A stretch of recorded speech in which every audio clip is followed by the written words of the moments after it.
ఒక్క మాట చెప్పనా, ఈ రోజు ఒడ్డెజానే మీద తీసుకునే యాక్షన్ మన యావత్తు మన తెలంగాణలో మాట్లాడదాం. అక్రమాలు జరుగుతున్నాయి, హత్యలు జరుగుతున్నాయి, మానభంగాలు జరుగుతున్నాయి, దొంగతనాలు జరుగుతున్నాయి. మరి దాంట్లో మీద ఎందుకు దృష్టి పెట్టట్లేదు వీళ్ళు? అంటే మా బీసీలు అంతా ఏకమైతే ఈ రోజు మీకు భయం వచ్చింది కాబట్టి ఎట్లయితే నోరు నొక్కేయాలనుకుంటారు. మరి ఇవన్నీ జరుగుతున్నాయి కదా, దాంట్లో గురించి మీరు మాట్లాడవచ్చు కదా, దాంట్లో జరిగే దాంట్లో మీద మీరు ప్రశ్నించవచ్చు కదా, కేసులు పెట్టవచ్చు కదా. ఇప్పటికీ కబ్జాలు జరగట్లేదా? ఇప్పటికీ డబుల్ బెడ్రూమ్లు ఇస్తున్నా అని చెప్పేసి లీడర్లు ఉన్న వాళ్ళు ఎంతమంది డబ్బులు బీదోళ్ళు దోసుక తినట్లేదు, అది కళ్ళ కనిపించట్లేదా? రైట్, నమస్తే, వెల్కమ్ టు అవర్ ఛానల్. నేను మీ వెంకటేష్. హాట్ టాపిక్గా మారిన వట్టజానన్న అంశం నిజంగా ఇక్కడ ఎక్కడ లేని కుంభకోణం వట్టజానన్న చేసిండు. బీసీ నాయకుని పైన ఎందుకు ఇంత కుట్ర? నిజంగా ఒక ఆల్టర్నేట్గా తెలంగాణ రాష్ట్రంలో ఎవరికి మెలులు లేవు, అగ్రకులాలలో ఎవరు అవినీతి చేయాలనే విధంగా వట్టజానన్నే ఫోకస్ చేసి చూపెడతా ఉన్న నేపథ్యం చూస్తూ ఉన్నాం.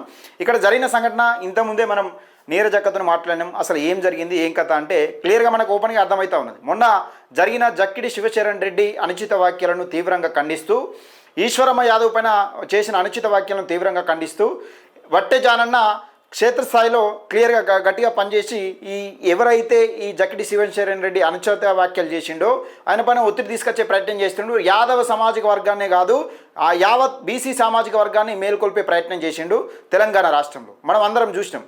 కానీ ఇక్కడ ఏం జరుగుతూ ఉన్నది, మరి ఎందుకు దెబ్బకొట్టే ప్రయత్నం చేస్తూ ఉన్నారంటే ఇదే పెను ప్రమాదం. ఇక్కడ విషయం ఏంటంటే బీసీలు అందరూ మేల్కొంటున్నారు. ఒక్క పిలుపుతోనే తెలంగాణ రాష్ట్ర వ్యాప్తంగా బీసీలు కదిలిరంటే ఎంత చైతన్యం అయ్యారు అన్నది మనకు ఒక్కసారి చూసుకోవాలి. అగ్రకులాలకు ఎందుకు భయం పుడుతూ ఉన్నది, వట్టెజానన్నను ఆర్థికంగా దెబ్బకొట్టే ప్రయత్నం ఎందుకు చేస్తూ ఉన్నారని మనం మరొకసారి పావని కథను మాట్లాడదాం. పావని కథను మాట్లాడదాం. విషయం ఏంది, ఇన్స్టాగ్రామ్లో ఒక వీడియో పెట్టింది. ఫస్ట్ ఒక వీడియో చూసే ప్రయత్నం చేద్దాం మిత్రులారా. వీడియో చూసే ప్రయత్నం చేద్దాం ఒకసారి.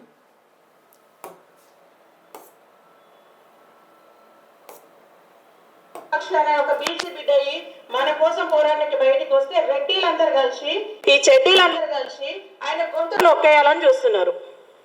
ఆయన ఒక్కని గొంతు నొక్కేస్తే ఇవాళ 1000 మంది గొంతులు లేస్తాయని ఆ రెడ్డిలు గుర్తుపెట్టుకుంటే చాలా బాగుంటుంది. ఎంతోసేపు ఉన్న తొక్కేయాలి భయం వచ్చేసింది. బీసీలు మొత్తం ఒకటి అవుతున్నారు నాయన, మేము పంచలు చదువుకొని ఏ పొక్కలో కురకాలని భయం అవుతుంది ప్రతి ఒక్క రెడ్డిలకి, ప్రతి ఒక్క దొరలకి. అన్నిటి మించి మా బీసీ అన్నలకి ఒకటే చెప్తున్నా, ఫస్ట్ రెడ్డిల గులాంకిరి ఇప్పటికైనా ఆపేస్తే బాగుంటది. మన జెండాలు మనమే మోయాలి, మన బీసీ సీఎంని మనమే ఎంచుకోవాలి. కొంచెమైనా మెలక తెచ్చుకోండి. ఈరోజు ఒడ్డెజానే మీద లేనిపోని కేసులను పెట్టేసి ఆయన నోరు నెక్కోవాలని చూస్తున్నారు. ఎవరు భయపడే రక్తం కాదు. ఆడవాళ్ళంటే చేతగానోళ్ళు కాదు, అన్ని చేసి చూపించే వాళ్ళం మేము. మన సంఖ్యలు మనమే విడిపించుకోవాలి, మన పిడికిలు మనమే బిగపట్టి యుద్ధానికైనా సిద్ధానికైనా దెబ్బకైనా కొట్టనికైనా కొట్టించుకోవడానికైనా రెడీగా ఉండాలి తప్ప రెడ్డి లేదో చేస్తారు, చెడ్డి లేదో చేస్తారు కేసులకి ఇంకెన్ని సంవత్సరాలు భయపడుకుంటూ ఉంటారు ఇట్లనే. రైట్, ఇక్కడ అక్క మాట్లాడిన సంగతి చూసినాం. మనల్ని కావాలనే కుట్ర చేసే ప్రయత్నం చేస్తూ ఉన్నారు.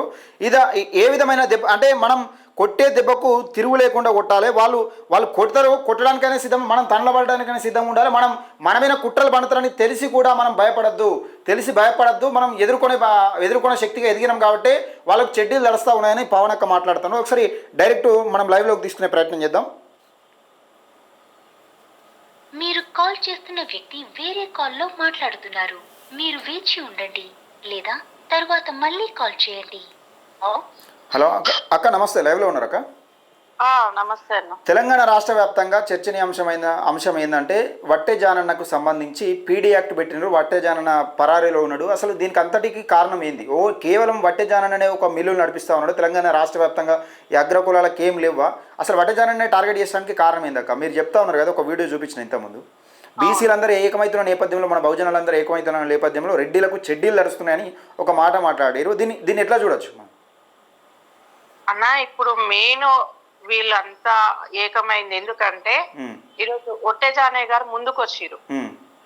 ఇలాంటి వ్యక్తిని మనం నోరు నొక్కేసినాం అనుకో, నెక్స్ట్ మిగతా వాళ్ళు కూడా భయపడతారు.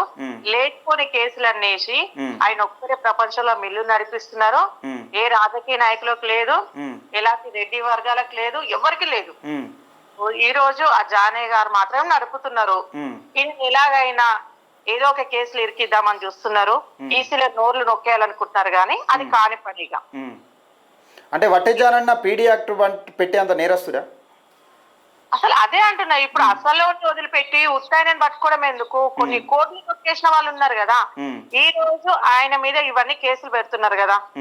నేను ఒకటే అడుగుతున్నా, నాకు తెలిసిన కాడికి ఏం మెల్లదైనా ప్రతి ఒక్కరు నా దగ్గర ప్రూఫ్లు ఉన్నాయి, వాళ్ళ మీద కూడా మీరు ఇట్లా వేయాలి. ఇలా మా బీసీలు అంతా ఏకమవుతున్నారు అని చెప్పేసి భయంతో మేము ఎక్కడ పారిపోవాలని చెప్పేసి ఈ రోజు ఆయన నోరు నొక్కేయాలని చూస్తున్నారు, కానీ అది కాని పని. ఎందుకు వట్టజానన్న ఒక్కరిని నోరు నొక్కేస్తే బీసీలందరూ బీసీ సమాజం మొత్తం సైలెంట్గా ఉండే అవకాశం ఉన్నది ఇప్పుడున్న పరిస్థితులలో? లేదు లేదు, అది కలగనాల్సిందే. ఇన్ని రోజుల నుంచి మన తక్కువ వాళ్ళు మనోళ్ళు అని చెప్పేసి వాళ్ళు కూడా సమానంగా ఉండాలని ఇన్ని రోజుల నుంచి అనుకున్నారేమో అనుకున్నాం, కానీ అనుకోలేదు, తొక్కేయాలని ఆలోచిస్తున్నారు. ఇలాంటి కుట్రలు పండుతారు నిజంగా అగ్రకులాలందరికీ బీసీలందరూ ఒకటైతున్న నేపథ్యంలో ఇలాంటి కుట్రలు పండుతారని ముందు నుంచి మళ్ళీ చెప్తా ఉన్నాడు. నిజంగా కేవలం వట్టెజానన్ననే టార్గెట్ చేసి గతంలో కూడా ఇప్పుడు ఈ మధ్యకాలంలో చూసినాం, ఈశ్వరమ్మ యాదవ్ అయినా అనుచిత వ్యాఖ్యలు చేసిన జక్కిడి శివశరణ్ రెడ్డికి వార్నింగ్ చేయడంలో వట్టెజానన్న కీలక పాత్ర పోషించిండు. దాని ఎఫెక్టే ఇది అని అనుకోవచ్చు, ఇది చెప్పుకోవచ్చు ఇట్లా. అక్కడ ఆయన ఘాట్ అనేది తగిలింది వాళ్ళకి. ఈశ్వరమ్మ పెద్దమ్మ విషయంలో మాట్లాడినప్పుడు రెడ్డి ఎవరెవరికి తగలాలో వాళ్ళకి తగిలింది ఘాటుగా. అది ఇది ఇట్లే కొనసాగితే మన పదవిలకి ఎసరు వస్తుంది, మన ఆస్తులు కొట్టేయలేకపోతాము, ఇబ్బంది అవుతుంది అని చెప్పేసి ఆయన మీద టార్గెట్ చేసిరు. కానీ అది ఇప్పుడున్న రెడ్డి కొంతమంది, నేను అందరినీ అనట్లేదు, కొంతమంది మమ్మల్ని అయితే మా బీసీలని అయితే తొక్కేయాలని చూసిన రెడ్డిలకి భయం వచ్చేసి ఆయన తొక్కేయాలనుకుంటున్నారు. కానీ ఈ రోజు ఒడ్డేజానయ్య గారిని ఒక్కరిని తొక్కేసారు అనుకో, మా ఆయన లాంటి వాళ్ళు కొన్ని లక్షల మంది కొన్ని కోట్ల మంది వస్తారని మాత్రం గుర్తు పెట్టుకోవాలి. అంటే ఈశ్వరమ్మ యాదవ్ను మీరు కూడా కలిసినట్టున్నారు. ఈ వట్టజాన యాదవ్ విషయంలో ఈశ్వరమ్మ యాదవ్ ఏమైనా మాట్లాడిందా? ఈశ్వరమ్మ యాదవ్ గారు ఏమైనా ఎలాంటి విషయాలు మాట్లాడారు? అంటే పార్టీలకు అతీతంగా బీసీలకు జోలికి వస్తే ఎవరినైనా మేము సహించేలేదు అని చెప్పిందా, లేకపోతే పార్టీకి ఆనుకొని మాట్లాడింది ఇట్లా? అసలు మా పార్టీ గురించి ఆ అమ్మాయి అయితే ఎక్కడ మాట్లాడలేదు. మా బీసీల జోలికి ఎవరు వచ్చినా సరే ఊరుకునే లేదని మాత్రమే చెప్పింది, కానీ పార్టీకి సపోర్ట్ గా అయితే ఎక్కడ పెద్దమ్మ మాట్లాడినట్టుగానే ఎక్కడ లేదు. ఓకే అక్క, అయితే ఇక్కడ ఈ జక్కిడి శివశరణ్ రెడ్డి విషయంలో వట్టెజానయ్య యాదవ్ అనుచిత వ్యాఖ్యలు రెడ్డి సామాజిక వర్గాన్ని అనుచిత వ్యాఖ్యలు చేసినట్టు రెడ్డి జాగృతి ఒక హెచ్చరిక జారీ చేసిన తర్వాతనే ఈ సంఘటన జరిగింది. దీన్ని ఎట్లా చూడొచ్చక్క? టార్గెట్ పెట్టుకున్నారు, అక్కడ ఏం లేదు. చూడడానికైనా తమ్మి ఒకటే మాట, టార్గెట్ పెట్టుకున్నారు. ఈయన లాంటి వాళ్ళని 10 మంది తయారు చేస్తాడేమో అని చెప్పేసి వాళ్ళకి భయం వచ్చి ఇన్ని రోజుల నుంచి లేని ఈ రోజు ఎందుకు వేసిరు, ఇన్ని రోజుల నుంచి చెయ్యాలి కదా. ఇది ఈయన కొత్తగా అయితే మిల్లు నడిపించట్లేదు కదా ఆయన. ఇంకా విచిత్రం ఏంటంటే కొన్ని కోట్ల విలువ చేసి అక్కడ సామాన్లు ఉన్నాయి, మిల్లు ఉంది, కొన్ని ఎకరాల భూమి పెట్టుకొని తిప్పి కొడితే 10 కోట్లు 20 కోట్లు లేదా 3 కోట్లకు ఎవరన్నా పారిపోతారా? అంటే దాదాపు ఒక 70 కోట్లు 60 కోట్లు అని ఒక్కొక్కరు ఒక్కొక్క కొన్ని కోట్ల రూపంలో చెప్తా ఉన్నారు. దాన్ని నరం లేని నాలుక 40 మాటలు మాట్లాడవచ్చు. అంటే ఇంత ఇమీడియట్లీ అంత యాక్షన్ తీసుకునేంత తప్పు చేస్తే మరి ఇది వరకు నోటీసులు ఇచ్చేది ఉండే, ఇది వరకు కొన్ని కేసులు అయ్యేది ఉండే, ఆ కేసులకు వినకుండా నోటీసులకు వినకుండా చేసినప్పుడు కదా పీడీ యాక్ట్ పెట్టి నిజంగా ఇంట్లో భయభ్రాంతులకు గురి చేసి అట్లా ఆ విధంగా. అంటే ఒక్క మాట చెప్పనా, ఈ రోజు ఒడ్డేజానే మీద తీసుకునే యాక్షన్ మన తెలంగాణలో మాట్లాడదాం. అక్రమాలు జరుగుతున్నాయి, హత్యలు జరుగుతున్నాయి, మానభంగాలు జరుగుతున్నాయి, దొంగతనాలు జరుగుతున్నాయి. మరి దాంట్లో మీద ఎందుకు దృష్టి పెట్టట్లేదు వీళ్ళు? అంటే మా బీసీలు అంతా ఏకమైతే ఈ రోజు మీకు భయం వచ్చింది కాబట్టి ఎట్లయితే నోరు నొక్కేయాలనుకుంటారు. మరి ఇవన్నీ జరుగుతున్నాయి కదా, దాంట్లో గురించి మీరు మాట్లాడవచ్చు కదా, దాంట్లో జరిగే దాంట్లో మీద మీరు ప్రశ్నించవచ్చు కదా, కేసులు పెట్టవచ్చు కదా. ఇప్పటికీ కబ్జాలు జరగట్లేదా? ఇప్పటికీ డబుల్ బెడ్రూమ్లు ఇస్తున్నా అని చెప్పేసి లీడర్లు ఉన్నోళ్ళు ఎంతమంది డబ్బులు బీదోళ్ళు దోసుక తినట్లేదు, అది కళ్ళకి కనిపించట్లేదా?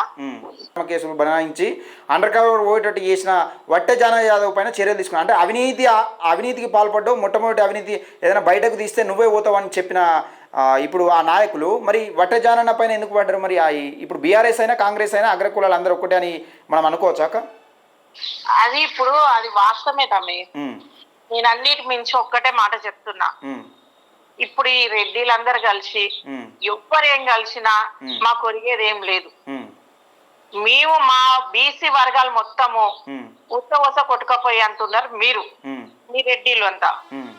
మా వృత్తి మేము ఆపేసాం, బ్రతకలేని వాళ్ళు మీరు. ఇక నుంచి మీది సాగుదామన్నా సాగనీయం మేము బీసీలం అందరం కలిసి. ఈరోజు ఒట్టేజానన్న మీద 100 కేసులు వేసుకోరి, ఆయన మీద కనీసము కనీసం ఒక పుల్ల ఈడ్చి ఆయన ఒంటి మీద పడ్డా గానీ అసలు ఎవరని కూడా చూడం ఇక మా బీసీలంతా. ఎవరని అవతలోడి పిల్లనా పితికనా ఎవరని చూడం మేము. చూసేది అయిపోయింది. మా తల్లిదండ్రులు పెద్దోళ్ళకు విలువేయమన్నారు.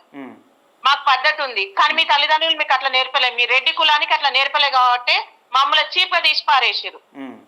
ఇప్పుడు మీరు మా కాళ్ళ దగ్గర ఉండాలి, మీరు మీ నెత్తి మీద ఉండాలని ఫిక్స్ అయిపోయినాం. ఒట్టే జానన్న మీద ఇప్పుడు ఇవన్నీ కేసులు వేసారు కదా, వేయండి, ఇంకో 100 కేసులు వేయండి. సూర్యుని ముఖాన్న మన్ను పోస్తే తిరిగి మన ముఖాన్నే పడుతుంది. సూర్యుడికి ఏం కాదు. సూర్యుడు సాధ్యం అవుతుంది అక్క. ఇప్పుడు బీసీలు అందరూ నిజంగా 60% ఉన్న బీసీలు అందరూ ఏకతాటిపైకి వస్తే 60% కాదు, కనీసం ఒక 20% బీసీలు ఏకమైతే ఈ అగ్రకులాలు మనల్ని ఆపుడు. నిజంగా ఈ అగ్రకులాలు అంటే అందరు కాదు, కేవలం ఈ రాజకీయ నాయకులుగా చలామణి అవుతున్న ఈ అగ్రకర్ణ కులాల రెడ్డిలు కావచ్చు, రావులు కావచ్చు, ఇంకా అదర్స్ కొంతమంది వీళ్ళు ఆపుడు సాధ్యం అవుతుందా? ఎందుకు తమ్మి అంటే మనల్ని ఆపుడు సాధ్యం అవుతుంది అంటున్నా నేను. మనల్ని ఆపుడు సాధ్యం అవ్వని వల్ల కాదు. మనము సముద్రం లాంటి వాళ్ళం, ఆ రెడ్డిలు మొత్తం పడవ లాంటి వాళ్ళు. ఇప్పుడు సముద్రంలో ఏంది పడవ నడుస్తుందా? మనం మోస్తా ఉన్నాం అని అంటే ఫస్ట్ ఆఫ్ ఆల్ అదే మరి మనం మోస్తున్నాము. మనం పిచ్చోళమై మనం మోస్తున్నాం వాళ్ళని. ఇక నుంచి మోసం లేదు, మోపిచ్చుడే ఉంటది. ఇప్పుడు మనము కనీసం ఒక 5% బీసీలంతా ఏకమైన కానీ 7 ఉంటారు వీళ్ళంతా అనేది ఒకసారి ఆలోచించుకోవాలి. అవును కదా. ఇప్పుడు ఒక బీసీలలో ఒక కులమంతా లేని వీళ్ళు ఇందులో కొనసాగుతున్న రాజకీయ నాయకులు కేవలం వాళ్ళ కులాన్ని అడ్డం పెట్టుకున్నా కానీ వాళ్ళు చేసేది ఏం లేదు. కానీ మనల్ని 60% ఉన్న బీసీలను అణచివేసే ప్రయత్నం జరుగుతూ ఉన్నది. మీ ఒక మాట చెప్పనా, ఏ కులం లేనోడే మనల్ని ఏ వృత్తి లేనోడే మనల్ని లేలుతుండు. అన్ని వృత్తులు ఉన్న మనం అనగదొక్కలేమంటావా? 100% తొక్కగలుగుతాం. 100% తొక్కగలుగుతాం. వృత్తి లేదు తమ్మి. రెడ్డి కులానికి ఒక కులం ఒకటే, వృత్తి ఏమన్నా ఉంది ఆయనకి? ఏం లేదు.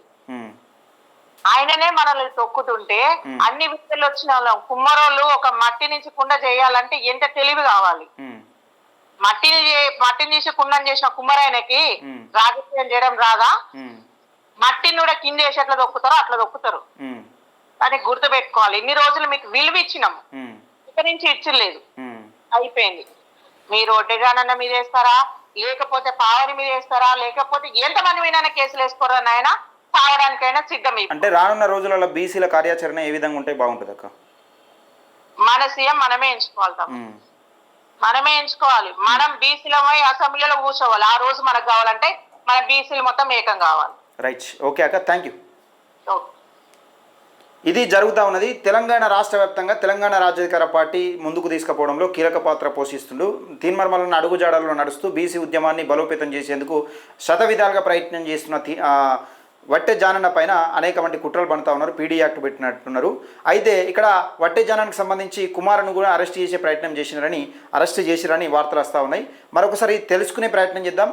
మరిన్ని వార్తల కోసం మన ఛానల్ని అయితే సబ్స్క్రైబ్ చేసుకోండి. బీసీలపైన కుట్రలు జరిగితే సహించేది లేదు. రాజకీయ పరంగా ఎదుర్కోండి. మాకు 42% రిజర్వేషన్ ఇస్తా అన్నారు. మాకు 42% రిజర్వేషన్ ఇవ్వండి. మరి రిజర్వేషన్ అని ఇవ్వండి, లేకపోతే మాకు అసెంబ్లీ సీట్లను ఇవ్వండి, లేకపోతే మా జడ్పీటీసీ ఎంపీటీసీ ఎన్నికల్లో మా బీసీ బిడ్డలకు తగిన ప్రాధాన్యత ఇవ్వండి. మా బీసీలకు జరుగుతున్న అన్యాయాన్ని ఉద్యోగాలలో ఈడబ్ల్యూఎస్ కోటాను రద్దు చేసి మా బీసీలకు పంచండి. ఇది జరుగుతుంది మిత్రులారా. మన వాటా మనం అడిగినప్పుడు మాత్రమే. అంటే అసలు 60% ఉన్నోడు పంచాలనా, లేకపోతే 60% ఉన్నోడు అడుక్కోవాలా? ఈ పరిస్థితికి తీసుకొచ్చారు తెలంగాణ రాష్ట్రంలో. మన తెలంగాణ సెంటిమెంట్తో, ఆంధ్ర తెలంగాణ సెంటిమెంట్తో కేసీఆర్ ఎట్లా దోసుకున్నారు, తెలంగాణ వాదంతో వీళ్ళు దోసుకుంటా ఉన్నారు. కాంగ్రెస్ పార్టీకి సంబంధించిన వాళ్ళు దోసుకుంటా ఉన్నారు. ఇప్పుడు బీసీలందరూ ఏకమవుతున్న నేపథ్యంలో బీఆర్ఎస్ కాంగ్రెస్ ఒకటవుతుంది. అందరూ ఒకటవుతారు. బీసీలు అందరూ తెలంగాణ రాజ్యాధికార పార్టీని దొక్కేందుకు ఈ 3 పార్టీలు కూడా ఏకమైన అంటే మనం ఇట్లా ఆలోచించాల్సిన అవసరం లేదు పెద్దగా. వీళ్ళు ఏకమవుతారు కూడా. ఈ అగ్రకులాలు 3 పార్టీలలో ఉన్న అగ్రకులాలు కూడా ఏకమయ్యే అవకాశం ఉన్నది మిత్రులారా. ఇది వట్టె జానన్న పైన భారీ కుట్ర జరుగుతూ ఉన్నది. ఆల్రెడీ కుట్ర జరుగుతూ ఉన్నది. ఆర్థికంగా దెబ్బకొట్టే ప్రయత్నం చేస్తూ ఉన్నారు. మనం ఏ విధంగా అయినా ఎలాంటి సందర్భాన్ని ఎదుర్కొనేందుకు సిద్ధంగా ఉండాలి.